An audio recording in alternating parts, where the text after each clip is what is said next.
Yesterday, Anthropic finally released Claude 3.7 Sonnet, the highly anticipated large language model that's most loved and most feared by programmers. Their announcement video has everybody freaking out, and the top comment on that video is people waiting for this video. And let me just say, I'm humbled and honored that you put so much faith into my half-assed AI reviews. I've already burned through millions of tokens testing it, and the TLDR is that Claude 3.7 is straight gas, hits different, mad heat, high-key goated, on God, no cap, for real. The new base model beat itself to become even better at programming, while adding a new thinking mode to copy the success of DeepSeek R1 and the OpenAI O models. But the craziest thing they released is something called Claude Code, a CLI tool that allows you to build, test, and execute code in any project, thus creating an infinite feedback loop that in theory should replace all programmers. All the code influencers are telling us we're cooked, and in today's video, we'll find out if they're right. It is February 25th, 2025, and you're watching The Code Report. A few weeks ago, Anthropic released... Chad, this is your computer science degree.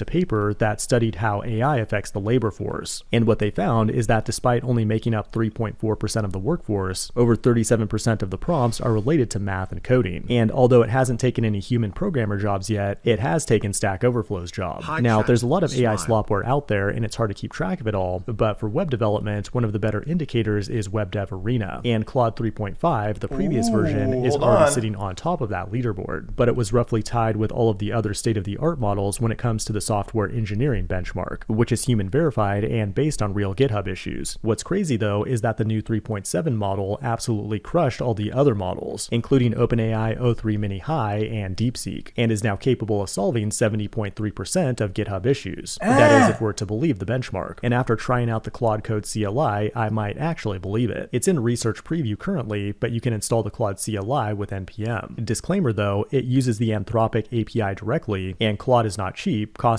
over 10 times more than models like Gemini Flash and DeepSeek. $15 per million output tokens cost more than my entire personality. Once installed, you'll have access to the Claude command in the terminal, and that gives it the full context of existing code in your project. One thing I noticed immediately though is that their text decoration in the CLI looks almost identical to SST, an open source tool we've covered on this channel before. Chat, can it get to 100%? Is the goal to get 100% or not?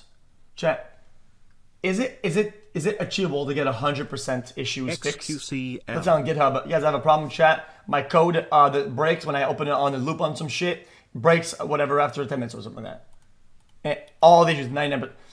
You still need some elites, people that they can do the last bits, no? That could be a coincidence, but it appears the Claude logo might also be plagiarized based on this drawing of a butthole by one of my favorite authors, Kurt Vonnegut. Now, there's nothing wrong with designing his logo. It's one thing. It can only find what people did and do, and then solve stuff with that, right? It cannot use like critical thinking to come up with a new solution or some shit like that. That's what I would think. And so you have to force feed the data. You have to force feed the model in order to get that extra step every time, so it becomes kind of a manual job. After a sphincter, plenty of companies do it, but I think Claude is just a little too on the nose here. Okay, but now that I have Claude installed, I can run the init command, which will scan the project and create a markdown file with some initial context and instructions. That's cool, but now we have an open session, and one thing you might want to do is see how much money you've lost by prompting so far. With the cost command, I can see that creating that init file cost about 8 cents. Now, the first actual job I gave it was pretty easy, and that was to create a random name generator in Dino. After you enter a prompt, it will figure out what to do, and then have you confirm it with a yes or no. Like in this case here, it wants to generate a new file. It'll go ahead and write that file to the file system, and then it also creates a dedicated testing file as well. That's important because using a strongly typed language along with test-driven development are ways for the AI to validate that the code it writes is actually valid. If that test fails... Chat, we're about to face a massive energy crisis, no? All of these massive new like data centers, like GPUs and shit, it's gonna draw a lot of power. They don't even have power to... They don't even have enough power to code to do the Elon Musk shit. They need to get diesel fucking generators of this shit.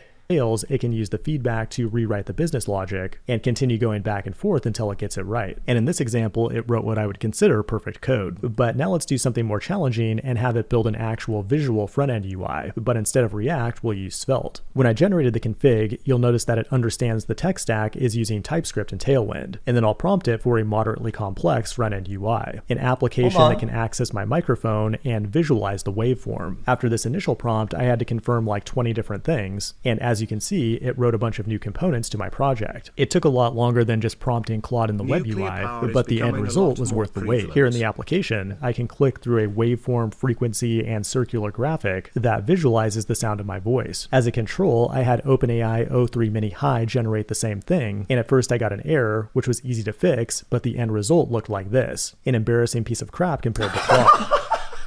But upon closer inspection, there were a lot of problems in Claude's code. Like for one, it didn't use TypeScript or Tailwind at all, even though it should know that they're in our tech stack. It also failed to use the new Svelte 5 rune syntax. And the entire session cost me about 65 cents, which would have been better spent on an egg or a banana. But now I have one final test. Recently, Apple had to discontinue end-to-end encryption in the UK because the government wanted a backdoor and Apple refused to build one. If you've been affected by this, one thing you can do is build your own end-to-end encrypted app. I've been trying to do that myself in JavaScript, but every single large language model that I've tried fails. Let's see if Claude Code can fix this ChatGPT garbage code. It took quite a while and changed a lot of the code, but for whatever reason, it still fails to run. And unfortunately, because I've become so dependent on AI, I have no idea how to fix an error message like this, and all I can really do is wait for the next best model to come out. Throughout this video, we've seen how good Claude is at front-end dev, but the other half to your application is the back-end. And if you like building apps fast, you need to try out Convex, the sponsor of today's video. It's an open-source reactive database.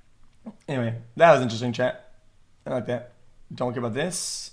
Computing chip named Majorana 1, but it's not your average quantum chip. They claim to have created an entirely new state of matter. So now we have solid, liquid, gas, plasma, and the new kid on the block, the topo computer, or topological supercomputer. It is entirely a new state of matter. If it turns out not to be your typical Microsoft BS, and that's a big if, it could be a breakthrough on par with the transistor. The humble transistor allowed computers to scale up to millions of bits, and the topo computer could be the technology that allows us to scale up to millions of qubits. Without exaggeration, that would make computers billions of times faster than current tech, allowing us to do incredible things like develop new medicines, simulate entire worlds of AI girlfriends, and run Microsoft Windows updates in seconds instead of hours. Wait, I think that this could answer my question for once. Chat, this could answer my one question. In today's video, we'll look at the crazy science behind Microsoft's Majorana 1 chip and find out if it'll finally make quantum computers not suck so much. It is February 21st, 2025. If you know the question, you know the question. Code Report. One of the Chat, worst. it is the most existential question of all tech and AI. I'm not things that ever happened to me in my entire life was when I upgraded from Windows XP to Windows Vista in 2007. It was a traumatizing experience, but it changed my life and got me to start using Linux. Today, my PTSD was triggered when I saw that Microsoft is hyping up this new quantum chip, because as of today, it's utterly useless for all practical purposes. However, it could be a significant breakthrough that gets us to quantum computers in years, not decades, according to CEO Satya Nadella. This announcement comes just weeks after Google announced its will. Okay, chat, guys. I believe that there's a balding under subculture, okay? Chat, this is my, okay, I hope nobody gets mad at me for this, okay? Every big tech giant, like super rich person to become whatever, they're all bald. Chat, I'm under the impression that everybody is gonna become like a subculture of like super villainized, like, guys, the world made me bald, so I'm gonna do this type thing. Chat, any thoughts about that? See? Chat actually agrees. I've noticed that. I've noticed that. CEO Satya Nadella. This announcement comes just weeks after Google announced its Willow chip, which itself is also useless, but made a significant breakthrough in error correction rates. What's interesting though is that the Majorana 1 chip uses a fundamentally different architecture. It's based on the Majorana fermion, which is a subatomic particle that's also its own antiparticle. Like an electron has a negative charge, and then it has an opposite partner called a positron, and when they meet, they annihilate each other. What's weird about the Majorana particle though is that it's like a mirror image of itself. There's no positive or negative. Oh, I'm already balding? Okay, mods, activate the final device.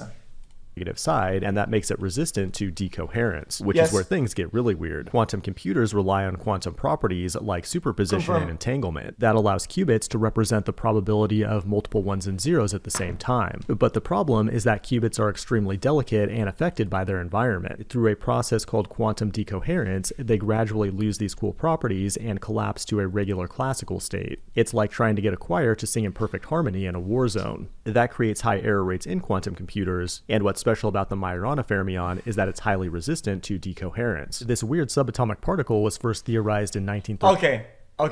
Okay, stop it. Guys, I can take an equation here and there in a video, okay, chat, or whatever makes sense. I know, what the fuck is that, man? Like, who are you fooling? None of this is real. What the fuck is that? But wasn't actually observed until 2020 when researchers found them in islands of gold. And actually, Microsoft claimed to have seen them back in 2018, but they had to retract this research paper. Oh, basic maths. Okay, let me rewind real quick. Okay. S dash LE2 X0 dash S plus 2, equivalent CS 5 plus 2 plus half, square root of, bro, this is hieroglyphics. Chat, this is Egyptian ancient hieroglyphics. This isn't real. Nobody can read that. Oh, it's proof that it works. Oh, because at the end, there's two squares. One square means answer, the other means final answer. Equals 0. 1937, but wasn't actually observed until 2020 that they misrepresented the results. But now, just a few years later, Microsoft is claiming they can not only observe them, but also control them. They released a paper describing topological quantum computing, where they braid and fuse these particles together and then measure them, all of which occurs on a nanowire that's engineered atom by atom. Basically, you have these Majorana zero modes at either end of the wire. Then to compute things, they measure if there's an even or odd number of electrons in the wire. The end result is a new type of semiconductor called a topoconductor, which is basically a superconductor semiconductor sandwich where the semiconductor mimics the superconductor. And these can be... So does this not need to happen at a certain temperature for it to remain stable? I feel like the nature of room temp disrupts this process. Chained together to scale up to millions of qubits on a small chip like this. The chip does need to be kept at a temperature of near absolute zero, and although they say it can scale up to millions of qubits, they haven't actually done that yet. As of today... Okay, that's hard. Okay, chat, that is hard. Holy Chad. Chat, holy... that yet. As of today, it appears that Google and IBM are far ahead in the quantum computing race, but Microsoft played the long game here, and they're really the only big company that's taking the topological approach. And if they're not just overhyping it like the Microsoft kin, then it could actually change the world. And that means us programmers will need to rewrite every line of code to optimize for quantum hardware. And an awesome tool that can help you review all that code is CodeRabbit, the sponsor of today's video. Okay. Chad, that's actually impressive, chat. Does that mean that maybe they're... xQc cursed.